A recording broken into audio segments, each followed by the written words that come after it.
ის ამას იმიტომ აკეთებდა, რომ ეს დავალება ქონდა მას. ის უნდა დაეპატიმრებიათ, მე უნდა გამოეცხადებიათ პოლიტპატიმრად, ეხლა ეთყობა მობეზრდა იქ ჯდომა.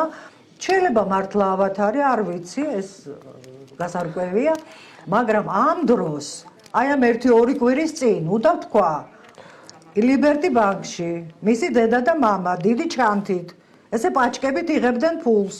ხო, მაგრამ ამ ფულის წარმომავლობას ისინი ხშირად ლეგიტიმურად მიიჩნევენ და პაჭკებით არა, ალბათ. არა, შეიძლება რაღაცას შეიძლება, იმიტომ რომ სხვა ოჯახიც არის, რომელიც სოლიკოვის ელაძის შთამომავალია და იღებს რაღაც თანხას, მაგრამ პაჭკობით და ასე გახსნილი ჩანთით არ დგანან სალაროსთან.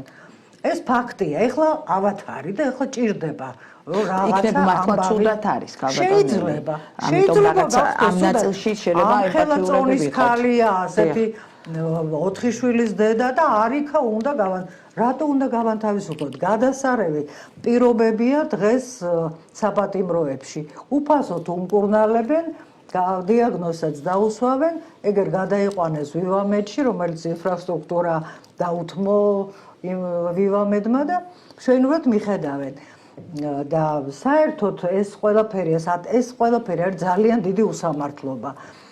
მათ ქვეყანაში თუ რაც შეიძლება და ჩვენ ქვეყანაში ეს არის დაუშვებელი. სხვათა შორის დემოკრატია კი არა, მე გეტყვით რომ აქ უფრო ანარქიას გავდა, აი ხა კანონი რომ მიიღეს ამ ბილსიტყვაობაზე და აი ეს ძალიან გაამართლა, იმიტომ რომ უეშინიათ ამ ჯარიმებმა ცოტა დააშინა მე ბულინგთან დაკავშირებით ცალკე შეგეკითხებით, ცალკე მინდა თორე იყო ატეხილი, იმისთან ამბავი იყო ეკრანზე, ხან მარიამ ღვთისმშობელი გაგვილანძღეს, ხან ღვინო შეგვიბღალეს, ხან რა არის მოდა ეკრანიდან, ეს იყო ანარქია. მე ვამბობდი რომ ეს დემოკრატია კი აღარ არის უკვე, მაგრამ თავიდან შეცდომა იყო აი ეს კოჰაბიტაცია.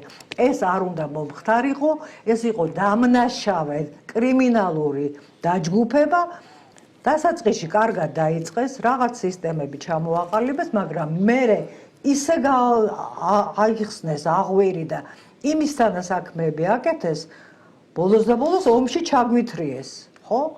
ეს ხომ სააკაშვილის რაღაცა საშინელი ნაბიჯი თუმცა დარწმუნებული ვარ თქვენს ამ იმას სხვადასხვა ინტერპრეტაცია მოყვება, კი არ ჩაგვითრიეს, რუსეთი დააგვესხა თავს და ასე დაგვესხა რუსეთი თავს, ყველამ ძალიან კარგად იცის, რომ რუსეთი არ დაგვესხა თავს, დაბომბა მან ცხინვალი. მე იქაც ყავს მეგობრები და ვკითხე გულწრფელად მითხარით, როგორ იყო.